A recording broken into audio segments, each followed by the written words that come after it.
보실 말씀은 출애굽기 1장 전체인데요. 예, 오늘 드디어 이제 출애굽기를 시작합니다. 2년 전에 창세기를 1년간에 50장 되는 거 이제 다 이렇게 하고 마태복음을 보니까 3년에 걸쳐 되네요.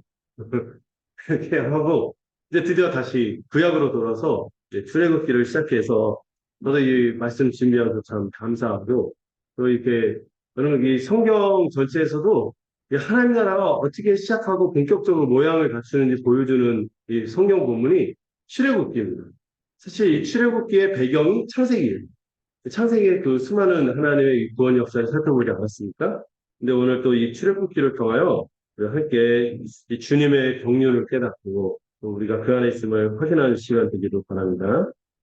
출애굽기 1장 전체인데요. 먼저 우리가 본문을 차례차례 살피면서 같이 읽고 그 내용을 묵상하고 해보도록 하겠습니다. 먼저 1장 1절부터 7절까지만 저와 함께 교대해서 읽을까요? 네, 함께 읽도록 하겠습니다. 야곱과 함께 각각 자기 가족을 데리고 애굽에 이른 이스라엘 아들들의 이름은 이러하니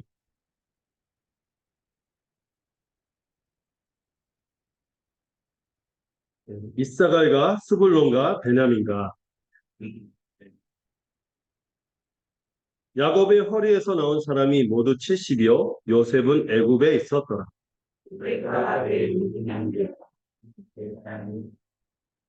이스라엘 자손은 생육하고 불어나 번성하고 매우 강하여 온 땅에 가득하게 되었더라. 네. 7절까지만 얘기했으니 왜 함께 안 하실까 했는데 외롭다 이런 생각이 먼저 들었어요. 계속 더 있는 걸로 생각을 했던 거예요. 예. 자, 1절부터 7절 살펴보고 또 그 해당되는 본문을 읽고 강의하는 시간으로 식으로 진행하도록 하겠습니다. 여러분, 이 출애굽기를 제가 타이틀을 이렇게 어떻게 지었냐면은 전에 창세기는 하나님 나라의 기원과 그 하나님 나라 백성들의 이야기라고 말씀을 드렸죠. 이게 다 교회를 위해서 쓰여져 있어서 또 이 출애굽기는 교회를 위해서 쓰여졌는데 하나님께서 어떤 구원을 베풀어 주셨고 또 그 자기 백성과 어떤 언약을 맺어서 관계를 맺고 그렇게 해서 어떻게 하나님 나라가 좀 윤곽을 갖춰서 출발하게 되는지 출범이라는 표현을 하죠. 출범했는지 그 전모를 보여주는 게 출애굽기입니다. 예. 그래서 이 출애굽기는 사실 뭐가 지금 구체적으로 그 성취되고 있음을 보여주는 부분이에요. 여러분, 창세기에서 정말 중요한 부분이 있습니다. 창세기 12장, 15장, 또 17장 이 부분이 있는데 뭐가 나오죠? 아브라함 언약. 아브라함이 하나님께 뭘 약속받았죠? 너를 통하여 뭐를 이루겠다? 하나님 나라를 이루겠다. 수많은 자손들, 내가 지시할 땅, 복된 땅. 여기 출애굽기에서 멋있는 표현이 적과 꿀이 흐르는 땅. 그 땅을 너희가 내 사랑하는 자녀, 백성으로서 그 땅을 선사받을 거고, 하사받을 거고, 그리고 내가 너에게 복을 줘서 너를 복덩이로 만들 거다. 네가 가는 곳마다 복이 임하고 너를 잘해준 사람이 복을 받고 너를 적대하는 것은 나를 적대하는 것이기 때문에 그를 내가 저주할 것이다. 하면서 하나님께서 복되게 함께 인지하시며 통치하실 것을 약속한 하나님 나라에 대한 약속을 받았죠. 아브라함만 받았나요? 아브라함과 이삭과 야곱의 하나님이라고 고백하죠. 아브라함과 이삭과 야곱 하나같이 어떤 사람들입니까? 그 언약을 누리기에 자격이 없는 이상한 사람들인데도 하나님께서 그들에게 신실하게 대하셔서 결국에 이 야곱마저도 뭐로 바꿉니까? 이름을 뭐로 바꾸죠? 이스라엘 뜻이 뭐라고요? 하나님이 다스려가는 자. 하나님이 다스리는 자. 그래서 사람 만든다는 애굽 그 야곱의 이름이 뭔지 아시죠? 발꿈치를 잡는다. 예, 우리식으로 표현하면 인생의 걸림 이렇게 표현할 수 있는 게 야곱인데 그런 야곱을 하나님이 다스리는 근사한 사람으로 바꾸는 거예요. 이삭의 삶에는 평안이 있게 하시고 아브라함의 삶은 하나님께서 이끄셔서 결국에 어떤 경지까지 이르게 하시니까 그가 무엇을 행하는 백성? 의와 공도, 체백과 미시파트 되게 멋있는 단어들이 의와 공도를 행하는 백성으로 내가 삼겠다 하면서 정말 보물 같은 사람 하나님의 백성을 삼겠다고 약속을 했는데 그 약속을 상속받은 후손들이 그 약속이 어떻게 펼쳐지는지 실현되는지 보여주는 것이 출애굽기예요. 출애굽. 예. 그리고 이 출애굽기의 이름이 여러분들 그 영어로 또 헬라어에서 갖고 온 건데, 엑소더스라고 해요. 그 엑소더스. 옛날에 그 주말의 명화, 엑소더스 막 이렇게 방영을 하는데, 엑소더스가 뭐냐면은 에크에다가 호더스. 호더스가 길이고 에크가 밖으로. 길 밖으로. 뭐죠? 하나님께서 불러냈다는 의미가 있습니다. 길 밖으로. 어떻게? 애굽에서 이끌고 오셨다는 의미가 엑소더스고요. 그래서 떠남이라는 뜻이 있습니다. 떠남, 출발, 탈출 이런 뜻이 있고요. 또 이 그 히브리어는 베알레 쉐모트라고 해서 있어 보죠. 히브리어 베알레 쉐모트니까 이름은 그들의 이름은 이러하니 그래서 이름들에 대해서 얘기를 해요. 그 누구의 이름들이죠? 여기 나온 대로 야곱의 가족인 나중에 이스라엘 아들들이라고 하는 하나님의 백성들의 이름을 소개하면서 그 이름들이 되게 소중한, 앞에도 그 하나님의 백성이 소중한데, 하나님께서 지금 귀히 여기는 건 뭐예요?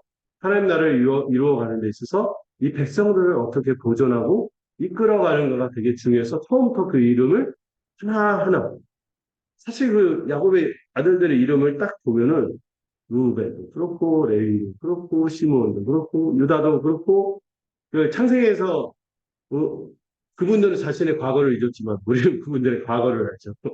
참 그런 사람들인데 하나님께서 하나하나 소중하게 여겨서 그 애굽 땅에 번성하도록 하시는 은혜가 이 7절까지 기대된 내용이죠.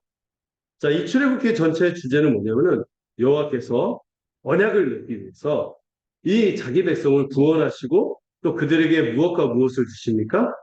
언약을 맺으면서 율법을 주시고 성막을 주세요. 여러분, 율법은 뭐예요? 하나님 나라의 통치가 어떤 원리로 작동되는지 하나님께서 그 뜻, 하나님의 성품, 하나님 나라가 어떤 원리로 굴러가는지 그걸 보여주는 것이죠. 여러분, 법이 있으면 그 나라가 세워진 거예요. 우리나라도 그, 개국일은 따로 있지만은 그 정부가 갖춘 게 언제죠? 제헌절이라고. 헌법이 갖춰지면서 국가가 형성되는 것처럼 하나님께서 이 법을 주신 순간 나라가 된 거죠. 나라. 율법을 주신 거예요. 그리고 율법만 주시지 않고 하나님이 그들과 함께 하시겠다는 것을 눈에 보이는 뭐로? 텐트로. 하나님이 이 백성들과 똑같이 텐트에 왔어요. 성막. 그래서 신방을 찾았다. 이런 비유도. 하나님이 이스라엘 백성을 자기 백성으로 삼고 신부로 삼아서 신랑처럼 신방에 들어간 것처럼 성막에 들어가는. 그러면서 이 언약이 본격적으로 맺어져요. 근데 여러분, 율법과 성막을 주기 전에 먼저 하나님이 행하신 게 뭐예요? 출애굽의 위대한 구원. 출애굽의 위대한 구원과 함께 광야로 끌고 와서 대책 없이 끌고 오지 않죠? 매일 뭐를 제공하세요? 만나와 메추라기를 주심으로 안식을 누리게 하는 장면이 나오고요. 그리고 나서 율법을 주시면서 언약을 맺고 그 하나님이 그들의 신랑이 됩니다. 그들의 왕으로서 그들과 함께하면서 임재하시며 다스리겠다는 이 전체 내용 구조가 그렇게 출애굽기 거대한 흐름이 그렇게 되어 있다는 거 기억하시면 좋겠어요. 여러분 주보에 다 있어요. 제가 간단하게 키워드를 써놨어요.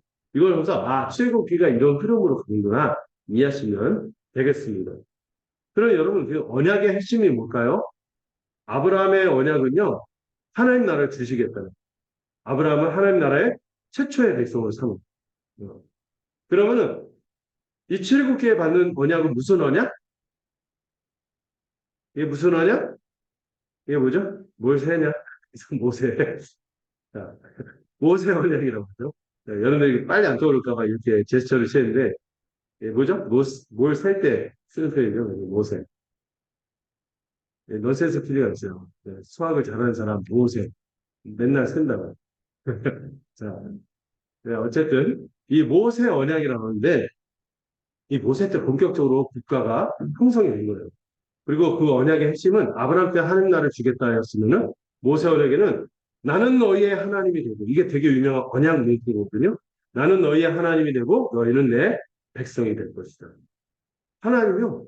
우리 같은 죄인과 관계를 맺어서 자녀로 삼고 백성으로 삼고 하나님의 복된 세상을 다시 일구겠다는 하나님 나라를 일구겠다는 그 소망이 담겨 있는 것이 본격적으로 눈으로 펼쳐지는 게 이 출애굽기예요. 그러면 아브라함 때하고 이 출애굽한 이 모세 때하고 무슨 차이가 있죠? 아브라함 때는요, 약속만 들어줬어요. 구두로. 언약을 맺고, 또 또 자식들도 어느 정도 갖추게 하지만 창세기까지 12명, 그리고 최종 70명까지 갖추긴 하지만은, 여러분, 400년이 지나서 출애굽할 때 이스라엘 백성 몇 명 있는지 아세요? 장정만 60만 명. 장정이 뭐냐면은 전쟁에 나갈 수 있는 10명의 남자. 그러니까 20대에서 한 40대까지 그 20대에서 40대에서 좀 일 좀 시킬 수 있게 제대로 저도 장정에 포함이 안 되겠네요. 아니 꾸역꾸역 나갈 수 있어요. 어쨌든 20에서 50대까지 쓰시다. 아 이게 괜히 자괴감이 좀. 그 전쟁에 나갈 수 있는 인원만 60만이에요. 그러면 전체가 몇 만이죠? 대략 200에서 300만 정도죠. 어마어마한. 고대에서는 이런 숫자는 상상 못할 숫자거든요. 이런 숫자를 이뤘으니 여러분 아브라함 때는 하나님 나라 주겠다 말만 있었는데 모세 때는 뭐가 된 거예요? 국민이 형성된 거예요, 백성이. 그게 차이가 있죠. 그리고 그래서 처음에 이름이요. 이들을 통하여 하나님이 약속을 이뤘다는 거죠. 하나님의 백성, 수많은 백성을 이뤘다는 걸 보여주죠. 자, 그래서 1장 1절부터 7절에 보시면은 야곱의 가족이 어디에서 이 기근을 피해서 요셉을 통한 하나님의 꿈이 이루어져서 애굽으로 옮겼죠. 거기서 고센 땅, 이 풍요한 땅에서 그들이 엄청나게 번성하는 은총을 입었어요. 그래서 먼저 애굽의 일은 야곱이자 이스라엘의 아들들, 야곱의 가족이자 이스라엘의 아들들인 이 하나님의 백성들의 명단이 나오는데요. 이런 표현을 쓰니까 1절에 딱 이런 표현을 쓰니까 이게 어디에서 이어지고 있어요? 창세기에서 이어지고 있음을 곧바로 알게 하죠. 아브라함과 이삭과 야곱의 언약을 상속받고 모든 민족을 복된 세상으로 이끌어갈 이 하나님의 백성들의 이름이 여기에서 다시 소개되고 있어요. 여러분 이게 창세기 47장하고 거기서도 이 동일한 표현이 나오거든요. 거기서 지금 이어지고 있고 이들이 하나님 나라를 이루어갈 것이다. 보여주는 거죠. 이들은요. 요셉에게 주신 하나님의 꿈을 통해 먼저 뭘 경험했어요?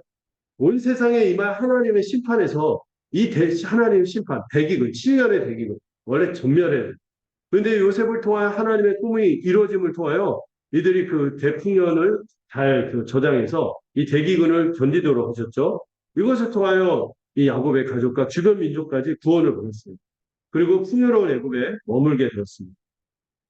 그러나 애굽에 먼저 가 있어서 총리로 있던 요셉에 의해서 이 풍요로운 애굽에 있었지만은 돌봄을 받고 보호받을 뿐만 아니라 요셉이 되게 중요하게 신경 쓴 부분들이 있어요. 창세기 그 후반을 보시면은 이들이 이집트에 왔지만은 그 땅의 백성들과 섞이지 않아요. 이들이 유목민이다. 그래서 이집트인들이 유목민을 싫어하니까 거리감을 두기 위해서 같이 섞여 살지 않도록 했어요. 왜 그랬을까요? 하나님의 백성으로서 뭘 지키도록? 정체성을 지키도록. 섞여 살면은요, 애굽이 너무 잘 나가. 너무 화려한 그거죠. 여러분 예를 들어서 저기 아프리카 어디 그 구석에 어떤 이름도 없는 나라 살다가 막 원시보적 이렇게 살다가 미국 왔어. 거기서 뭐 하면은 한 3년 지나면 어떻게 될까요? 미국물 먹어갖고 그 아프리카 돌아가서 뭐 한국 사람들 그거 이제 1년 한 달 갔다 오는데 여러분 그래서 막 이러잖아요. 이런 것처럼 이렇게 되지 않도록 하나님의 백성은 정체성을 지키도록 굉장히 신경 썼습니다. 자기 아들들도 비록 일부 문화를 따라갔지만 그 신앙을 지키도록 굉장히 애썼습니다. 여러분, 하나님의 백성이 어디에 신경 써야 하는지를 알게 하는 대목이죠. 우리뿐만 아니라 우리 자녀들이 하나님의 백성임을 늘 잊자. 신앙의 정체성을 지키는 게 굉장히 중요했습니다. 그래서요, 여러분, 오랜 세월이 지났죠? 몇 년? 400년이 지났어요. 400년이 지나도 이들은 어디에 동화되지 않았어요? 애굽에 동화되지 않고 거류민이 나그네로 그 땅에서 살면서 하나님의 백성으로 존재해 있었던 거죠.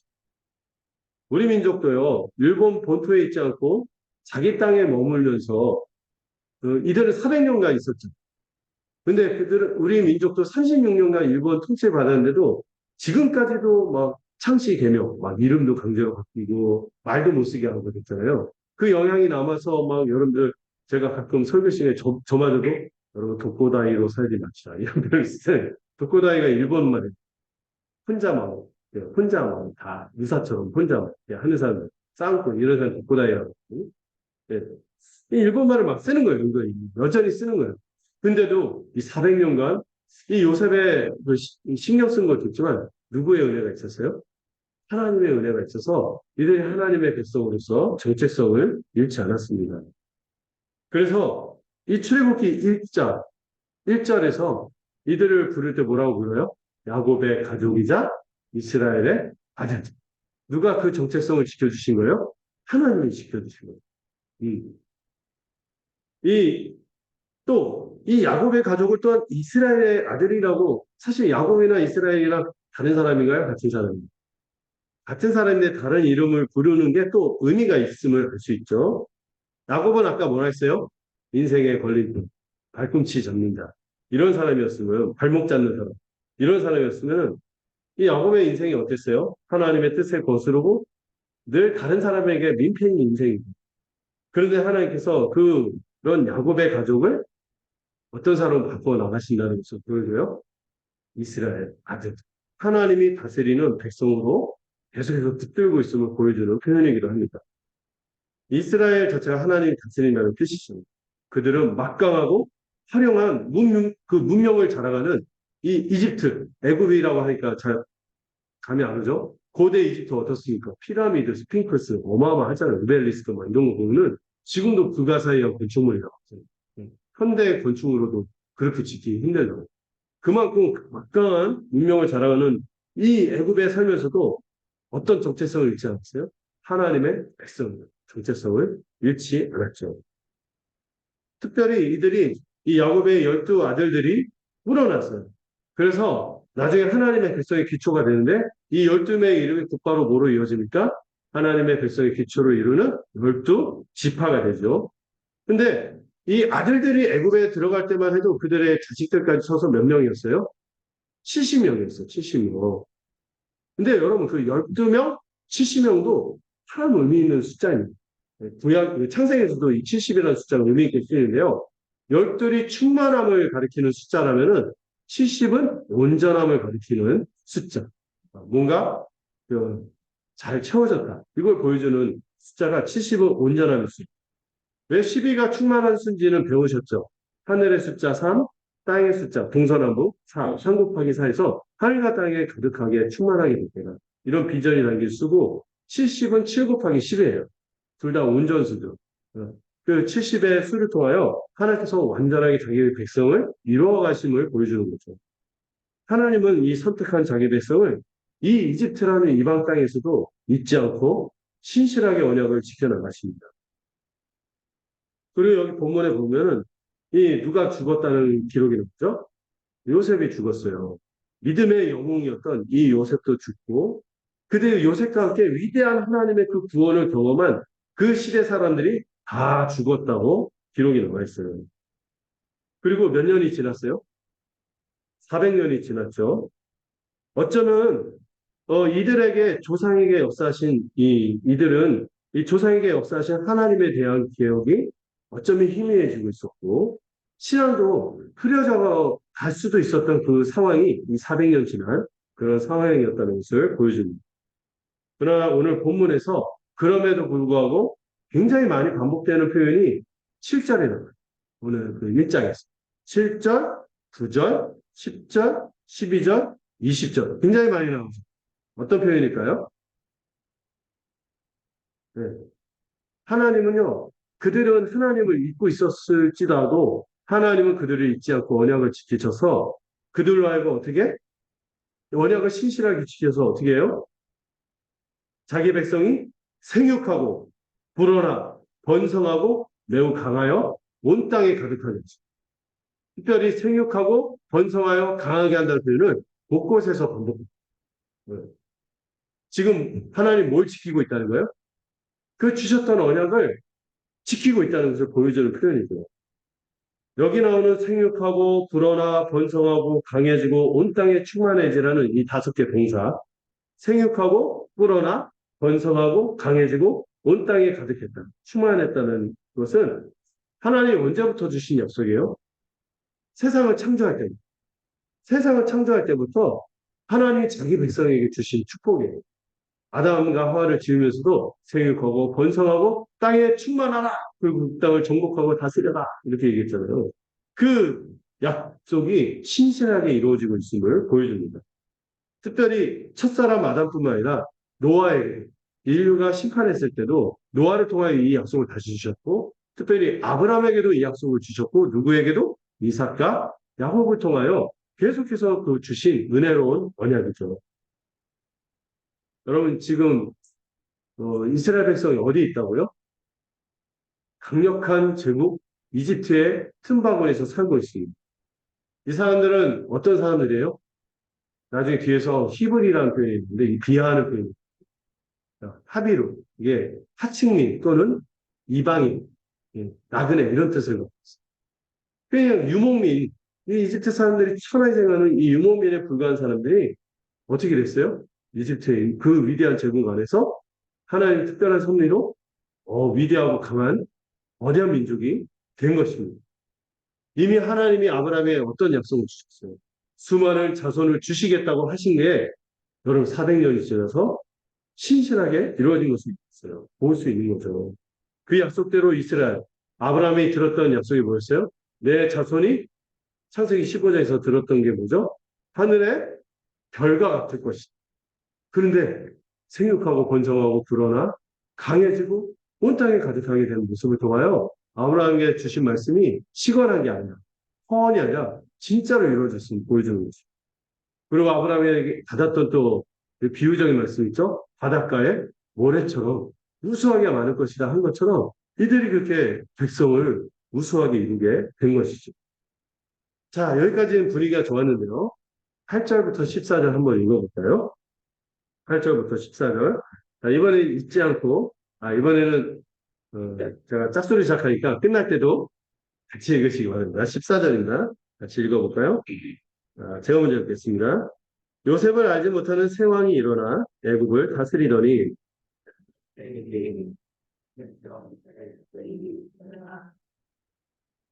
자 우리가 그들에게 대하여 지혜롭게 하자 두렵건대 그들이 더 많게 되면 전쟁이 일어날 때 우리 대적과 합하여 우리와 싸우고 이 땅에서 나갈까 하노라 하고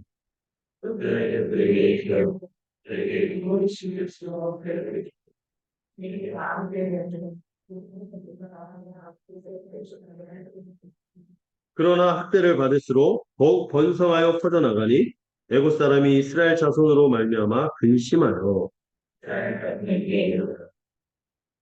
같이 읽겠습니다. 어려운 노동으로 그들의 생활을 괴롭게 하니 곧 흙 이기기와 벽돌 굽기와 농사의 여러 가지 일이라 그 시키는 일이 모두 엄하였더라.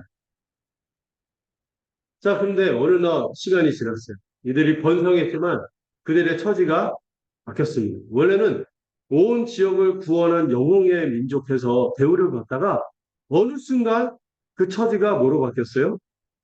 노예로 바뀐 거예요. 노예로 바뀌었어요. 이 애굽에서 노예로서 억압과 학대를 받는데요. 이 시작이 8절에서 기록이 돼 있는데 요셉을 알지 못하는 새 왕이 일어나서 애굽을 다스리기 시작했다는 거죠. 이 요셉을 알지 못한다 이 표현이요. 요셉의 이름을 아예 모른다는 의미는 아니에요. 요셉의 이룬 업적, 요셉을 통해서 역사하신 하나님의 구원을 이해하지 못하는 사람. 이걸 알지 못하는 사람이 왕이 되었다는 얘기죠. 그래서 여러분 이 요셉이 몇 살까지 살았냐면 110세를 살았어요. 30세 때 총리가 돼서 애굽에 거하면서 110세까지 있었으면 거의 80년 있었죠. 이 80년 통치한 거예요. 이 110세로 살았지만 이스라엘 자손이 애굽에서 보낸 시간은 약 사도행전하고 뭐 여기서 약간 차이가 있지만 거의 400년, 430년 이렇게 보낸 거죠. 근데 고대 역사를 이렇게 살펴보면 이 긴 세월이 흐르면서 이집트 안에서 이 혁명이 정치적인 이 변동이 일어나서 원래 요셉한테 호의적이었던 왕조가 멸망하고 그 다음에 일어난 그 왕족은 이집트 아마 함족속 그 본토 원래 요셉 때는 센 족속이라서 요셉에게 호의적이고 그랬다 이런 얘기가 있어요. 근데 이 왕조가 한 민족으로 이루어진 새로운 왕조가 들어서면서 이 거기다가 샘족이들 자기들을 지배했던 그 전에 왕조 그 해서 이 학대를 하기 시작한 거예요. 그 민족을 학대하기 시작한 거예요. 그래서 요셉을 알지 못하는 왕이다. 이거는 왕조가 바뀌었다. 그래서 이 새로운 왕조가 들어서면서 이 왕조의 왕이 이 요셉의 업적과 요셉을 통해서 역사하신 하나님의 구원을 아예 모르다기보다 이걸 인정하잖아요. 이걸 거부하고 반대합니다. 그리고 이 왕은 이름은 나타나지 않지만 계속해서 하나님이 주신 언약을 대적하고 방해하는 자로 등장합니다. 예. 뭐, 이 사람과 이 사람의 아직까지도 계속 이렇게 나오죠. 이 왕이 애굽의 백성들에게 이 이주민이 이스라엘, 이 유목민 찌끄레 이렇게 생각할 수도 있잖아요. 근데 이들을 탄압하는 이유와 이 정책을 내세우는데요. 뭐라고 합니까? 이스라엘 자손이 우리보다 많고 강하기 때문에 우리가 이제부터 좀 잘 대처해야 된다. 지혜롭게 해야 된다. 이 표현을 나오는데 이 지혜롭게 하자는 것은 정책을 세워서 신중하고 예민하게 대처하자. 이런 말이에요. 그래서 이들을 아주 그냥 모략을 짜서 어떻게든 이제 진노를, 정책적으로 이들을 아주 진노를 하는 것입니다. 근데 사실 이집트의 이 제국이잖아요. 절대 군주잖아요. 여기 왕이라고 하죠. 이 파라오죠. 파라오. 여러분, 이 바로를 왕의 이름이라고 생각하지 마세요. 어떤 분은 그렇게 이해하는 분이 있어요. 빨리 왕이 됐어요. 바로 왕. 그건 아니죠. 바라오가 파라오라는 명칭이에요. 그 왕은 우리의 옛날에 시죠. 뭐 황제를 시자라고 하잖아요. 그런 것처럼 파라오라는 것이 바로가 이 왕의 이름인데 이 왕이 이렇게 하는 이유가 나오는데 이 많아지고 강해져서 그렇다 하는데 그 심의 그 심적인 동기, 마음의 동기를 밝히는데요. 뭐 때문에? 두려워했다. 대제국의 군주인데 절대 군주인데도 이스라엘이 너무나 걷잡을 수 없이 불어나니까 두려웠던 대책 없이 많아지는 거예요. 그리고 그들이 많아져서 두려워하는 이유가 첫 번째는 뭐예요? 이들이 혹시나 애굽의 적들과 연합해서 자기들을 대적했다. 이 많은 민족들이 갑자기 또 노예로 부리고 있잖아요. 반감도 있었겠죠? 갑자기 들고 일어나서 자기들 대적하고 싸울까봐 두려워했고, 그리고 더 중요한, 결정적으로 두려워한 이유가 또 하나 있는데, 이들이 혹시나 어떻게 할까봐 이집트에서 떠날까요? 애굽에서 떠날까요? 왜 이들이 많아지는 것을 꺼려하면서도 이들이 떠나는 것을 두려워했을까요? 왜냐하면은 지금 이스라엘 자손이 이집트에 이 애굽에 함께 있지 않으면은 돌아가지 않는 거예요. 애굽 경제적으로 함께 깊이 얽혀 있었던 것이죠. 나중에 보면 그 노동 이런 거에도 다 동원돼요. 목축, 건설, 거기다 농업까지. 이스라엘 백성들을 헌신페이로 막 쓰고 있잖아요. 근데 이들이 딱 나가버리면 그 임금은 어디서 얻어? 또 기간 산업이 노동력 있어야지 돌아가는데 안 돌아가는 거예요. 그러니까 이 사람들에게는 이 많아지니까 부담스러운데 또 떠나면은 이 근간에 흔들리는 이 딜레마가 있는 것이죠. 이 애국은 대제국이었어요. 그 당시. 그 당시에 농경사회였죠. 이 농경사회로 뛰어날 뿐만 아니라 목축, 건설, 뭐 이런 걸로 굉장한 부를 이루었습니다. 그리고 그 군사 대국이었죠. 근데 뭐 이스라엘 사람들 군인으로 썼겠어요? 자칫하면 자기들한테 하니까 주로 본토인들이 이 군사가 되고 귀족이 되고 그렇게 했겠죠. 그 군사와 그 악력, 그 폭력과 그 권력으로 이들을 짓누르고 있죠. 노동력으로 쓰면. 근데 이들이 빠져나가면은 그 힘이 지탱을 받을 수가 없는 거예요. 그러니까 이제 부담스러운 거예요. 이들이 나가는 게. 그래서 이 400년간 이스라엘이 이집트에 있으면서 이 호의적인 왕조가 망했고 적대적인 왕조가 들어서면서 이 얄궂은 존재가 됐어요. 이스라엘. 대다수 이스라엘 백성이 그러니까 원래 타협해서 노사 협상 이게 아니라 어떻게 한 거예요?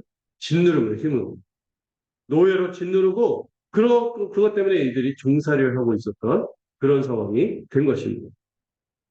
많으면 많을 대로 이들의 세력이 커지니까 자기들을 적대할까봐 정치적으로 골치 아프고 또 한편으로 이들이 예, 갑자기 인원이 없어진다거나 줄어버리거나 떠나면은 이집트의 경제가 무너지니까 이 두려운 상황이죠. 그래서 나중에 보면은 그렇게 바로가 하나님이 재앙을 뭐 10가지나 무시무시한 재앙을 받아도 못 보낸다 이러잖아요. 내 백성을 보내라. 안 돼. 막 이러잖아요. 이런 이유가 하나님이 강력하게 한 것도 있지만 이집트의 현실이 또 그런 것도 있었던 거고. 그래서 이스라엘 막 그렇게 붙잡은 거예요. 그러나 이런 바로의 정책은 뭐를 대적하는 정책이었죠? 하나님의 언약을 대적하는 거예요. 하나님의 언약의 내용이 뭐예요? 수많은 백성을 이루게 하는 것과 나중에 이 백성들이 뭘 더 주시겠다고 하는 거예요. 출애굽해서 가나안 땅을 주시겠다는 그 모든 언약을 대적하는 세력으로 바로가 등장하는 거예요. 네, 여러분, 여기 보니까 바로가 별거 아닌 것 같지만, 여러분 생각해 보세요. 피라미드, 스핑크스, 오벨리스크. 요 이집트 그 고대에서는요, 지금 미국, 소련이 아니지. 미국, 러시아, 이런 거 합쳐도 될 것도 아닌 엄청난 제국이었어요. 음.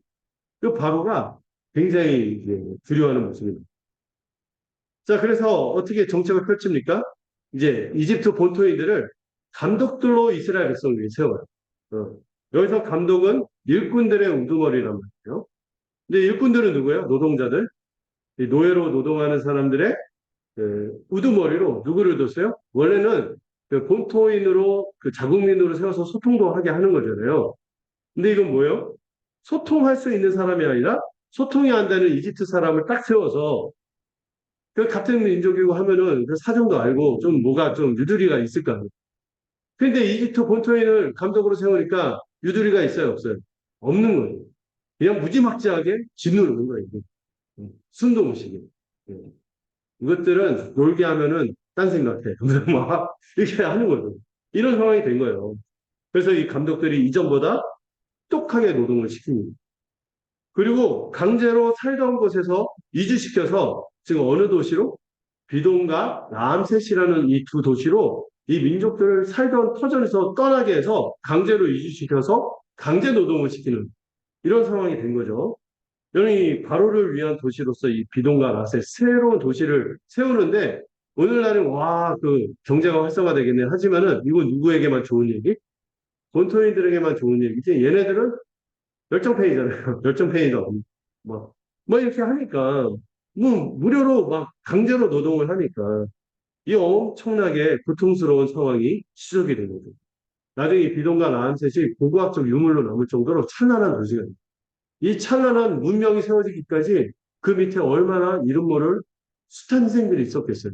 여러분들 뭐 만리장성 보면 와 대단하다 하는데 그 만리장성 앞에 보면 그 추모비 기념비가 있고 여기서 이름 모를 수많은 사람이 이거 그 황제 허영실 채우기 위해서 죽었다. 이런 거.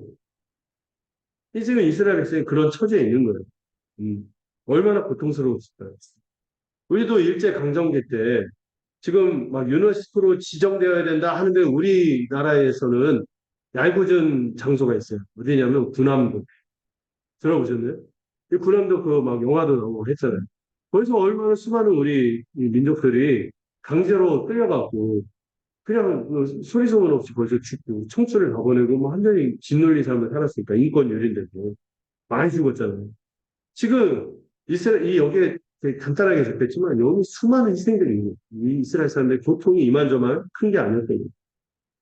항상 제국들은 이 자신의 부와 힘과 문명을 자랑하지만 그 아래서 수많은 사람들을 고통스럽게 하고 죽음으로 몰아요. 여러분 이게 이 당시 얘기만 그런 게 아니에요. 죄로 물든 이 세상도 그런 면이 있어요. 여러분 지금 보면 우리 한국도 이 문명을 이루고 괜찮게 많이 그 국가가 힘이 있고 그래서 막 복지국가를 추구하고 하지만 여전히 수많은 사람들의 희생과 이런 것들이 있어서 유지되는 측면이 있어요. 모든 그 국가와 이런 것들은 소리 소문 없이 어떤 노동자라든지 이런 사람들의 가진 자들을 위해서 착취되는 이런 면이 있는 것이죠. 그러나 이 표현이 이렇게 나오네요. 12절. 그러나 원래 이렇게 옛날 얘기 할 때 그러나 이런 표현 안 써요. 그러므로 이런 표현 안 써요. 근데 그럼에도 썼다는 거는 뭐예요? 우리 배웠죠. 강조점. 그러나 이런 상황에도 어땠습니까? 이스라엘 백성이요. 이렇게 학대를 받고 핍박을 받으면 받을수록 어떻게 됐어요? 더욱 번성하고 퍼져나가. 맨날 눈 뜨면 일 너무 힘들어. 와, 겠다 하는데 할 게 뭐밖에 없어. 자녀 생살아서. 영어 듣고 그러니까 자녀 생산에 서 그랬나요? 모르겠어요. 그 상황이 어떤지는. 어쨌든 이 학대라는 표현이요. 굉장히 잔인한 표현이에요. 포악하게 괴롭히다. 또 잔인하게 짓밟다라는 표현이거든요. 이 단어 자체는. 그런데 애국 사람들이 이렇게 잔인하게 학대했음에도 이스라엘 백성이요. 묻잡을 수 없이 계속 불어나고 땅이 충만해져요. 이걸 보니까 이집트 사람들이 바로뿐만 아니라 어떻게 했어요? 이집트 사람들도 두려워하기 시작하는 거죠. 하나님이 이들 배후에 있다는 것이 하나님이 이들 배우고 있고 이들 돕고 있다는 것이 인정하고 싶지 않아도 그 불현듯이 막 불현듯 느껴지는 거예요. 은연중에 느껴져요.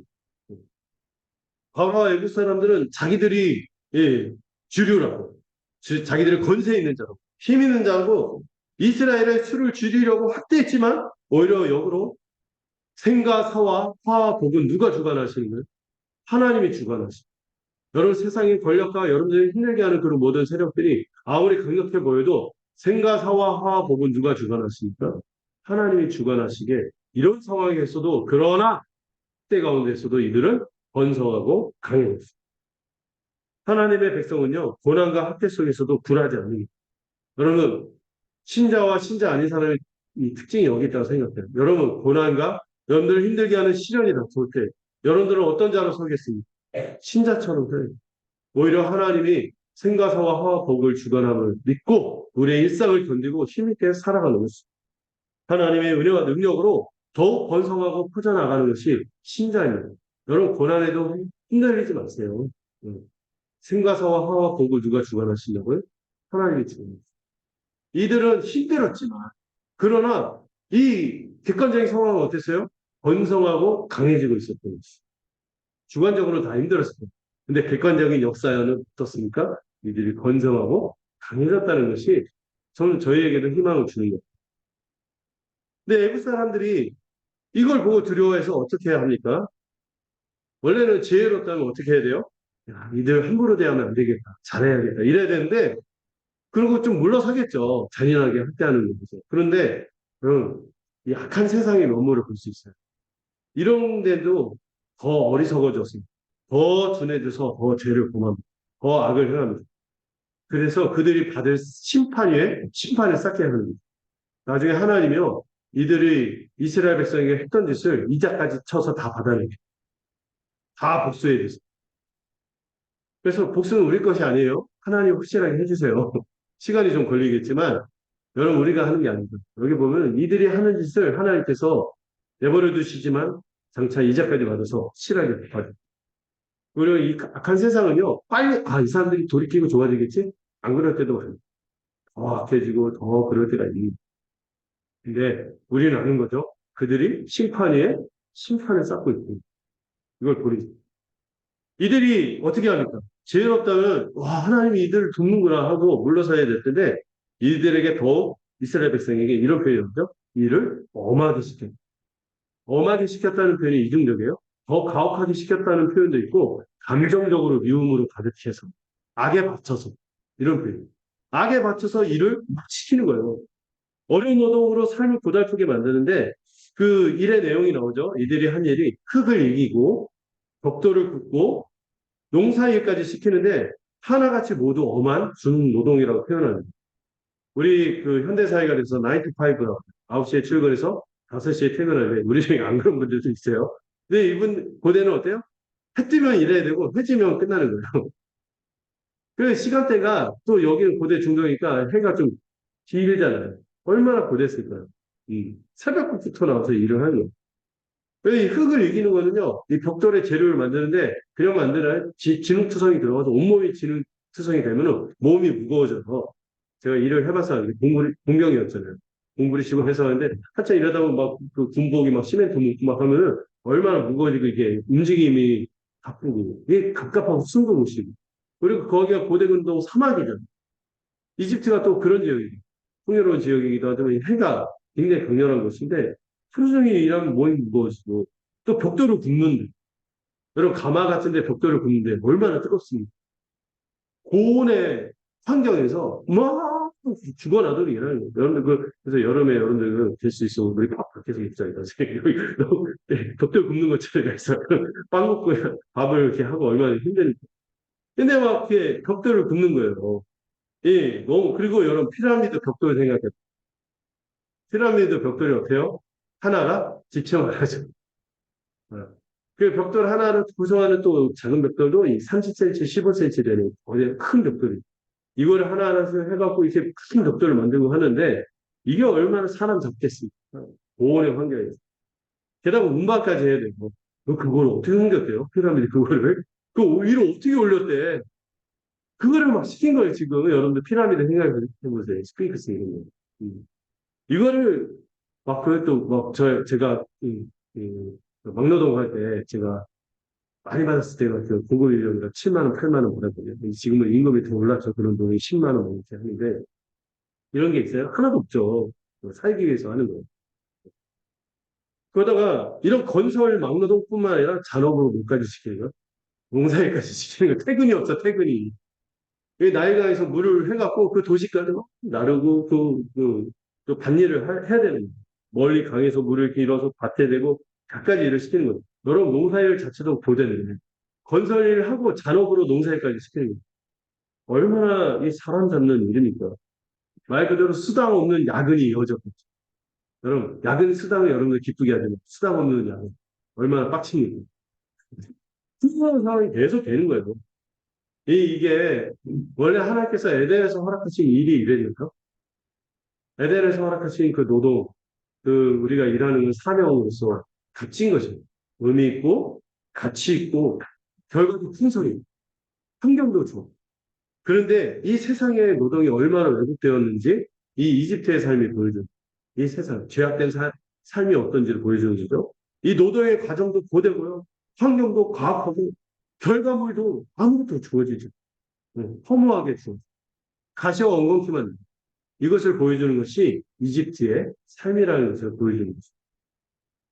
원래 하나님 꿈꾼 세상은 그렇지 않았어요. 의미와 보람과 가치가 있었는데 이들에게 주어진 일은 어땠습니까? 그 무지막지한 엄혹한 노동이었죠. 치와 억압의 수단으로 바뀐 것이죠.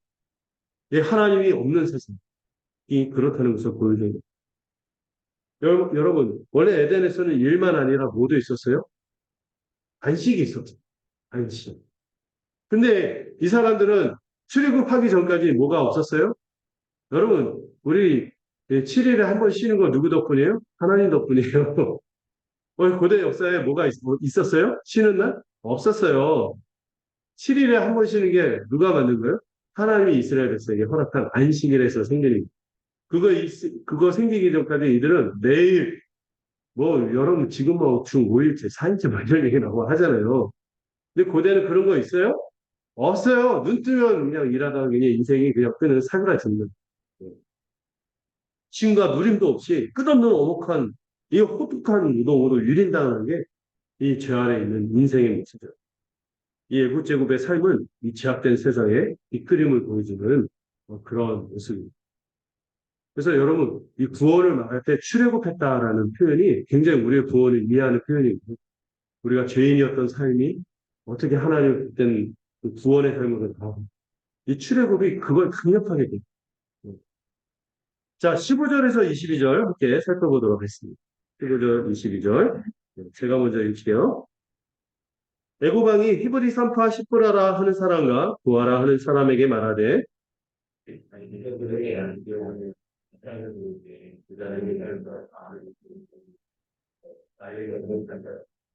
그러나 산파들이 하나님을 두려워하여 애고방의 명령을 어기고 남자 아기들을 살린지라.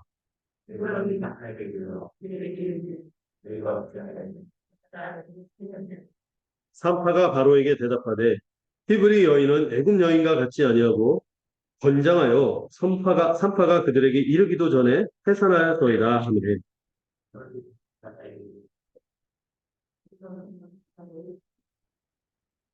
그 산파들은 하나님을 경외하였으므로 하나님이 그들의 집안을 풍성하게 하신지라.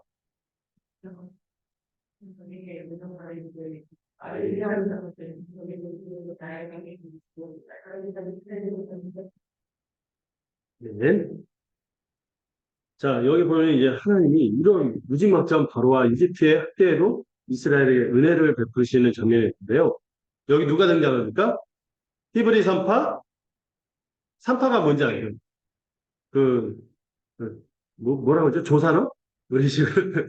조산어인데 경력자 조산어. 파라는 말이 약간 경력자는 의미였어요. 네, 조산어이죠. 조산원이라고 하는 건데, 잘 모르겠어요. 네, 어쨌든, 이 삼파, 십브라와 구아가 하나님을 두려워하는 사람으로 등장하는데, 어느 애굽과 바로가 이 둘을 불러서 잔인한 명령을 내립니다. 근데 이 사람들이, 종족이 히브리가 누구예요? 이스라엘 백성의 별칭이죠. 우리 민족의 별칭이 뭐죠? 배달의 민족이듯이 이스라엘 민족의 별칭이 히브리예요. 근데 히브리 뜻이 뭐라 했죠? 하층민 또는 건너온 이주민. 네. 우리식으로 뭐 이주민이죠, 우리식. 네. 이런 사람들인데 이스라엘 민족의 별명인데 이 십부라와 부하를 불러서 아주 이제 잔인한 명령을 했죠. 근데 이 산파들이요, 그 개인이 아니에요. 아마도 이 산파들의 우두머리였던 히브리 사람들의 산파. 여기 어마어마한 숫자를 이뤘잖아요. 정경만 60만인데. 근데 산파가 둘이 다 감당하겠어요? 아마 이 사람들이 그 산파들의 아마 우두머리였어요. 리더였던 것 같아요. 그래서 바로가 어떤 명령을 내리냐면 히브리 여자들이 출산할 때 그들이 잘 보고 있다. 그러면 그 양쪽에 그 산파가 항상 둘이 붙었대요. 머리 쪽에서 이제 산모 격려하고 이쪽에서 막 힘주더 막 이렇게 하고 양쪽이 이렇게 했는데 이게 잘 보고 있다가 아들이 태어나면 어떻게 하라고? 죽여버리고. 여러분, 갓 태어난 아기 죽이는 건 쉽죠. 아기를 돌려놓기만 해도 죽는 거죠. 그러니까 그렇게 간단하게 해서 너 이렇게 죽여라 이렇게 놓는. 딸이면 살리래. 왜 그러죠? 그, 그, 그 여성 우선 정책? 이게 아니라 남자애들은 잘하면 뭐가 될 가능성이 커? 군인이 될 가능성이 크니까. 얘네들은 우리를 적대하지 못하도록 그냥 싹을 잘라버려. 이런 명령을 한 거죠. 뭐. 이 그러나 하나님은 계속해서 이 산파들을 비롯해서 이 산파들은 여인들이잖아요. 이 연약하게 여겨지고 당시 인구수에서도 여인은 치지도 않았거든요. 그런 여인들을 통해서 뭘 이루어갔습니까? 이스라엘을 구원한 역사를 이루어갔어요. 자, 여러분, 여기도 또 하나 표현이 나오죠? 그러나, 이 표현이 나오죠. 그러나. 원래 이 이야기에서 그러나 이렇게 나오기 되게 어색한, 강조하는 거죠. 이 산파들이 어떻게 했어요? 이 사람들이 어떤 사람이에요? 하나님을 두려워. 하나님을 경외하는 사람. 이 사람 누구보다 누구를 더 두려워했어요? 눈앞에 있는 절대군주 예구방의 명령보다 하나님을 더 두려워. 그래서 이 예구방의 명령, 이 절대군주의 명령, 생사 여타를 쥐고 있는 이 절대군주의 명령을 어기고 남자 아기들을 살립니다. 이들은요, 하나님의 뜻이 무엇인지 알았어요? 돌아가는 상황도 그렇고, 하나님이 이미 주신 언약도 뭐예요? 이스라엘 백성이 번성하는 것. 이걸 알기 때문에 이 아기를 죽이는 것은 누구를 대적하는 거예요? 하나님을 대적하는 것임을 알고 두려워한 것이죠. 그리고 기본적으로 하나님은 무엇을 귀하게 여기십니까? 생명을 귀하게 여기시는 것을 알기에 이 명령을 세상의 절대군주 바로의 명령인데도 따르지 않는 것이죠. 연약한 여인들이고 이 절대군주 바로의 명령을 따르지 않습니다. 하나님을 경외할 뿐만 아니라 언약 백성으로서 동포의 생명을 귀하게 여긴 것이죠. 이 산파들에게 은혜를 베풀어 주셔서 하나님 백성의 권성은 매우 강해지는데요. 이 바로가 보니까 남자애들이 멀쩡히 돌아다녀. 갓난쟁이들 딱 보면은 여자애들만 막 돌아다니는데 남자애들이 와 흔들면서 돌아다니고 이게 뭔 일이야? 그래서 산파들을 불러서 왜 살아있냐고 따진 거죠. 그러자 산파가 뭐라고 대답하니까 산파 어떻게 보면 어이없는 대답이죠. 히브리 여자들은 이집트 여인들은 야리야리한데 히브리 여인들은 기골이 장대해갖고 그냥 애 임신해서 산자리에서 가면 그냥 납버려. 어떻게 할 수가 없다는. 우리가 손을 댈 수가 없어. 이런 얘기를 하는 거죠. 여러분 이게 말이 됩니까? 말이야 방구야 이런 말이 나와야 되잖아요. 이 적당히 둘러대는 이 말에 놀랍게도 바로가 어떻게 나옵니까? 설득이 돼요. 바로가 바본가요? 라임이네. 바로가 바본가? 바로가 바본가요? 아니에요. 바로가 좋은 정치적인 사람이겠어요? 얼마 야천수 이런 거 앞에서 이끌다 보면 다 보여요. 이런 사람인데도 세상에 이 말에 설득이 되고 넘어갑니다. 음. 바보가 아닌데, 바보가 아닌데도 이렇게 되는 거는 하나님이 어떻게 하셨다? 배후에서 역사하셨다고 볼 수밖에 없는 거예요. 이 바로의 이 산하제한 정책이 하나님에 의해서 무산된 것이죠. 그리고요, 이 여인들이 적당히 둘러댄 것이기도 하지만 사실 진짜인 면도 있죠. 히브리 여인들이 너무 이 애들을 잘나니까 그렇게 번성한 거겠죠. 이 결과로 이스라엘 백성이 번성하고 매우 강해지는데 이 모습 보면서 바로가 수만 넘어간 것도 있지만 약간 두려워한 것도 있을 거예요. 이 말에는. 왜냐하면은 히브리 여인들의 이 건장한 힘과 폭발적인 자녀 생산 능력을 말할 때 바로가 야 이게 말도 안 되는 걸 알면서도 이게 너무 두려운 상황이기 때문에 어떻게 하지 못하고 물러섰을 가능성이 있는 거죠. 바보가 아니기 때문에. 이 돌아가는 게 상황이 심상치 않으니까 이렇게 해서 될 일이 아니고요 하고 느껴질까요? 자, 하나님은 이 산파들이 하나님을 경외하는 것을 보고 그들의 집을 흥왕하게 만듭니다. 잘 나가게 하는 수인 것이죠. 하나님은 자기를 경외하고 순종하는 자들을 반드시 보호해주고 축복해주는 것을 이 일을 통해서 볼 수 있죠. 특별히 하나님은 이들의 집안이 더욱 번성하도록 은혜를 베풀어 주십니다. 이 산파들은 아마 나이가 꽉 찼을 텐데 이들이 또 자녀를 또 낳았을까요? 하여튼 이 복된 일을 더해 주신 거예요.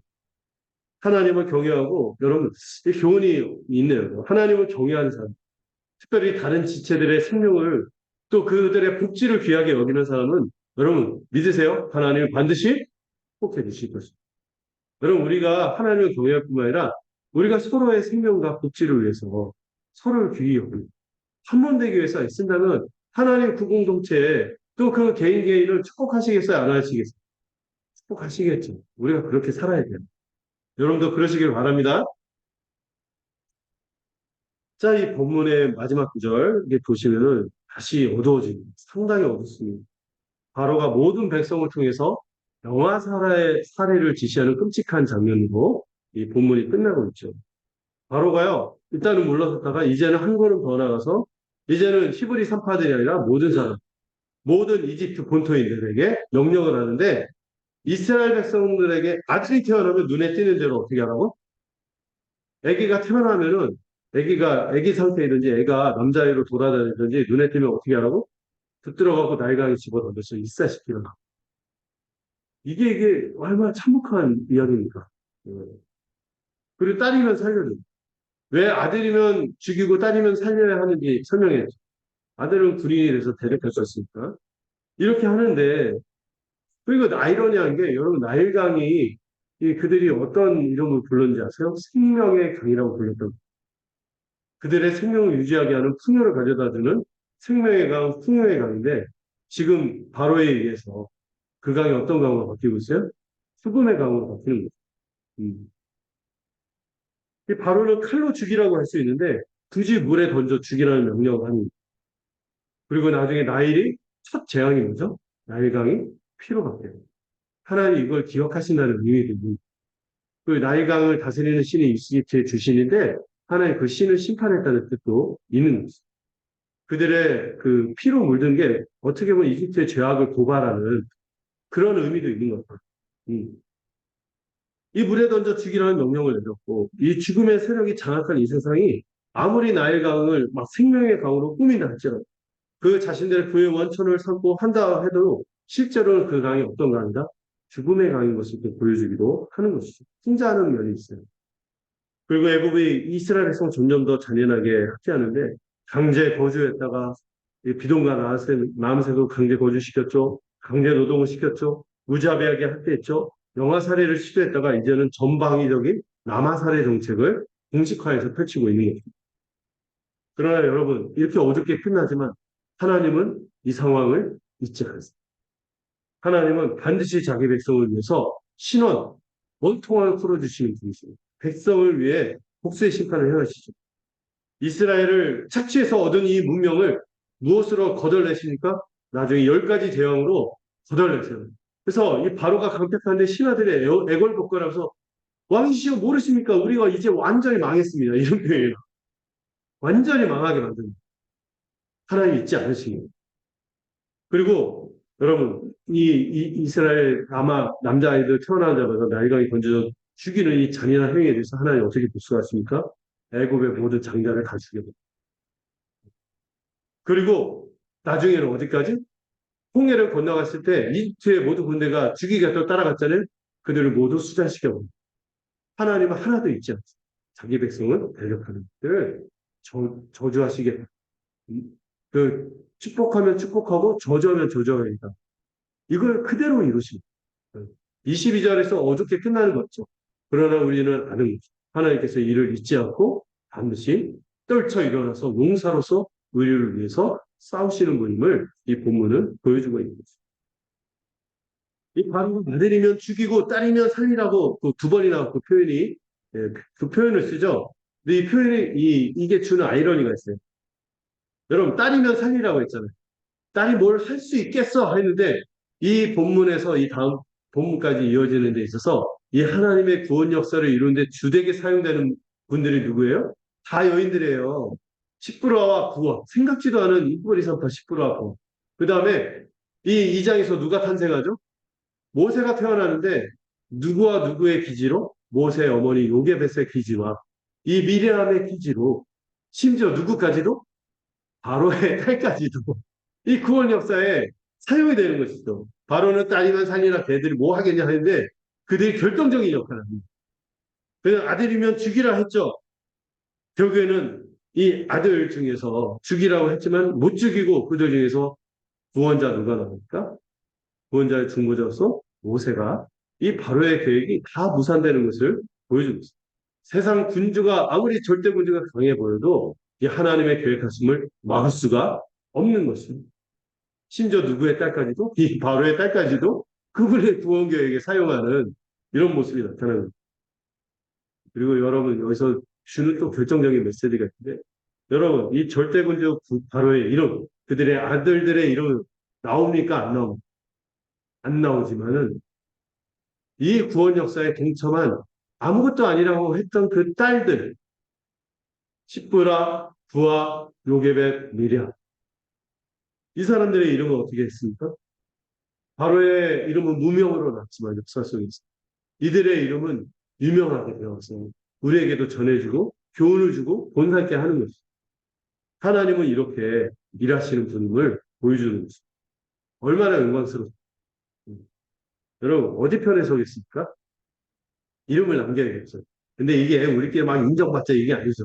하나님의 기억에 남는 영원한 우리가 이렇게 사용될 수 있겠습니다. 이게 교회에 주는 메시지가 있어요. 먼저 하나님은 언약에 신실하시고 그래서 반드시 자기 백성을 번성케 하고 강하게 하시는 분이십니다. 우리를 볼 때요, 교회인 우리를 볼 때 나그네 불과한 것. 세상에 강한 나라들, 세상에 강한 잘 나가는 사람들을 볼 때, 이 비교하면 우리는 아무것도 아닌 것 같아요. 그러나 이 보잘것없는 야곱의 12명의 아들들, 이 문제투성이 사고 뭉치들, 이 사람들을 통해서 하나님이 이스라엘로 삼으신 그들을 통해 구원을 이뤄 나가신 예수님도 처음에 이 땅에 오셔서 세상에서 사역을 할 때 팔레스틴의 한 귀퉁이에서 한 목수가 무언가 좀 감동을 일으키는 에피소드에 지나지 않는 것 같습니다. 아주 작은 움직임입니다. 근데 이 움직임이 어마어마한 변화를 일으켰습니다. 온 세상의 교회가 가득하게 된 것이죠. 별 볼 일 없는 이 12제자들, 이 12지파나 12제자나 딱 봤을 때 어때요? 보안하게 아니에요, 보안하게. 분노조절장이에요, 분조장. 분조장에다가 조울증이야. 막 이렇게 막 조증 환자 같아, 대들고. 이런 사람들 데리고 하나님이 교회를 세웠어요. 그리고 위대한 하나님의 역사가 여러분 세상의 모든 날고기는 이집트니 뭐 중국이니 뭐 미국이니 지금 막 그렇게 떨치고 있죠. 또 역사 속에 있었죠. 몽골이니 뭐 또 뭐가 있어요. 로마니 했는데 다 역사 속에서 사라졌지만 2000년간 하나님의 백성 교회는 이렇게 건재하고 있어요. 여러분 모든 것들이 1000년을 넘어간 게 없어요. 뭐만 지금 버티고 있어요? 교회가 2000년간을 이렇게 버티고 있는 것을 봤을 때 뭐가 신실하다? 우리를 향한 하나님의 언약은 신실하심을 우리가 믿을 수가 없어요. 두 번째로 이 하나님의 백성이 이스라엘이 애고에서 당한 고통 이거 참 이해하기 어려운 거예요. 당하는 입장에서 이해하기 어렵죠.